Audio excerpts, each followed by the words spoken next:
Eu sempre falo pra galera que quando você quer formar um hábito bom, quando você quer destruir um hábito ruim, é interessante você criar um bom que tenha uma competição com esse outro. Então, Uhum. por exemplo, o cigarro.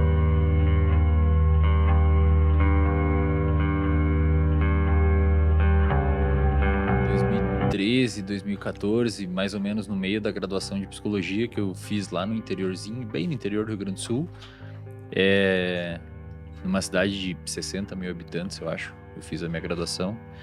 Eu fumava uma carteira de cigarro por dia e bebia bastante. E parte da graduação eu fumei cannabis também.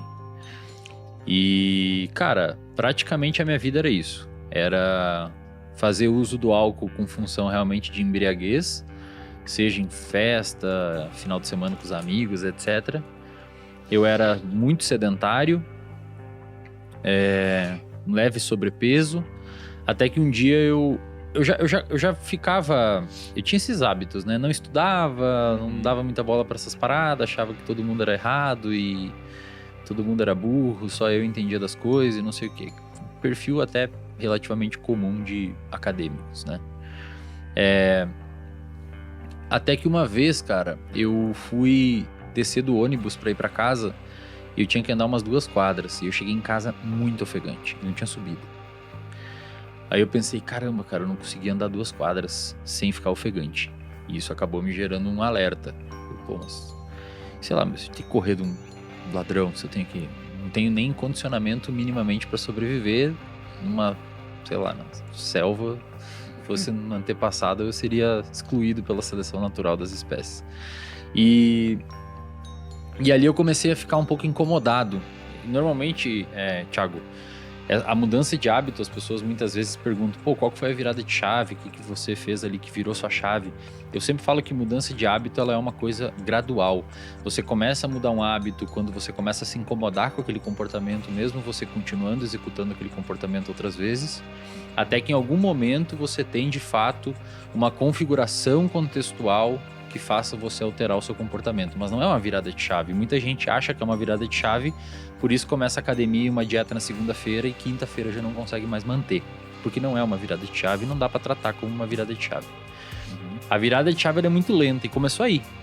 Lá atrás, quando eu começava a ficar incomodado com isso, mas continuava. Continuava bebendo, continuava fumando, continuava não sei o quê. Não estudar nada, não pensava em futuro e nada disso. Aí eu comecei a acompanhar muitas pessoas que praticavam corrida. E eu comecei a me arriscar na corrida. Então, comecei a correr bem gradualmente, dava uma corridinha, caminhava, corridinha barra caminhar. Tipo, corria assim, 1 quadra, caminhava 2, corria 1, caminhava 2. Sempre no mesmo percurso. Até que chegou um momento eu comecei a correr o percurso inteiro, porque eu fui ganhando uma resistência cardiovascular, cardiorrespiratória. E quando eu comecei a ganhar essa resistência cardiorrespiratória, ou seja, eu comecei a formar ali o hábito da corrida, eu continuava fumando cigarro aos finais de semana e dia de semana, mas já havia diminuído um pouco. Até que em algum momento eu queria começar a pensar em construir uma estrutura de corrida para competir a nível amador mesmo, para tentar finalizar uma provinha de rua qualquer. E o cigarro estava me atrapalhando. Então, eu sempre falo pra galera que quando você quer formar um hábito bom, quando você quer destruir um hábito ruim, é interessante você criar um bom que tenha uma competição com esse outro. Então, por exemplo, o cigarro começou a atrapalhar a minha evolução na corrida. Então, eu comecei a ficar puto de fumar. Falei, pô, não acredito, cara. Porque antes, fumar cigarro pra mim tinha uma função. Uma função social, os meus amigos fumavam, então na hora do café a gente fumava, na hora do intervalo da aula a gente fumava, trocava uma ideia. Era uma função social para interagir com aquele ambiente, com aquele contexto. Então o cigarro tinha uma função legal na minha vida. E eu sempre falo, a gente pode falar depois se vocês quiserem sobre isso, mas tem uma máxima na psicologia comportamental que é todo comportamento tem uma função. Você não se comporta sem função. Você tem uma função, tudo tem uma função.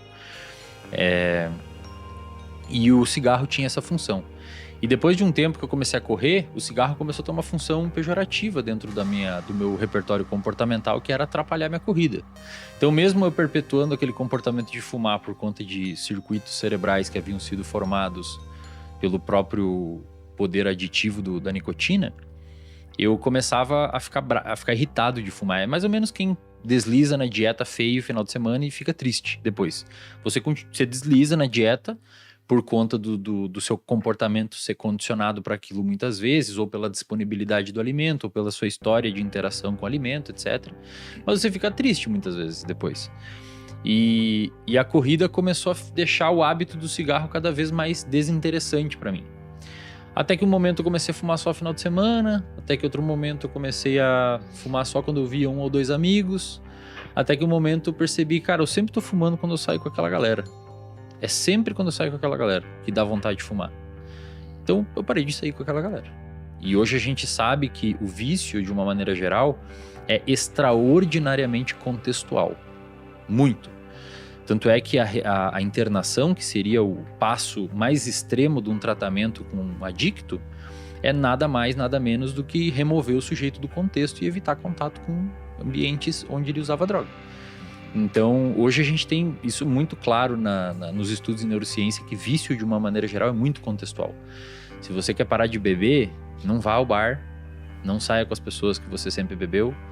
Se você quer parar de fumar, o cigarro é o pior, e eu sempre digo que o cigarro é o pior vício de tratar, porque diferente de álcool e outras drogas, o cigarro ele infecta a vida.